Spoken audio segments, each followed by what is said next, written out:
Hi, my name is Carl, and I live with bipolar disorder. I've been living with bipolar disorder for about 33 years, and it's been very interesting during this time. When I was first diagnosed, one of the main problems I had was I was abusing drugs and alcohol. So that certainly caused a lot of problems for me. I was lacking a lot of insight and acceptance into my disease.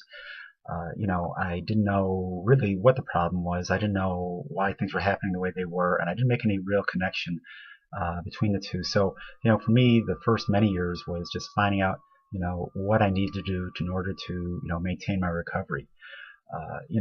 I always wanted to get better, but I didn't know how. And, so I had to rely on a lot of the people that I was around to help me. I did go through counseling.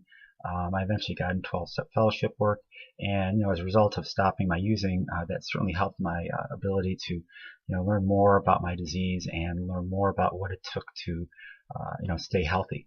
So, when that happened, it's very difficult. And, I eventually learned, a few things to help self stay healthy, kind of like, exercise, taking medication, getting proper rest. All these things are important elements of my recovery program.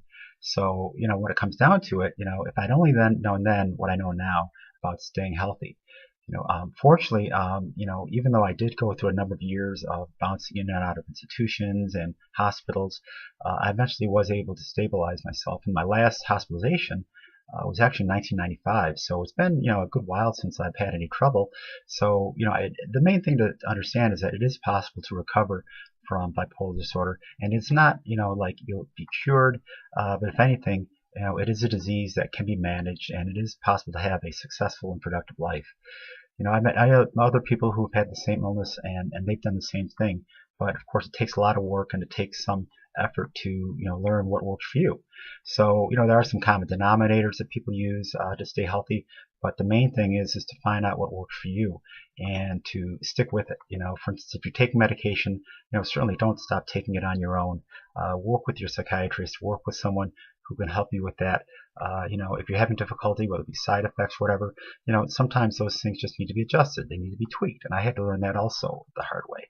So, for myself, it's been a matter of, being able to discover what works, what doesn't, and, believing that there's hope. That's one of the things that I had to learn was that it is possible to recover from this disease and maintain, some sense of stability.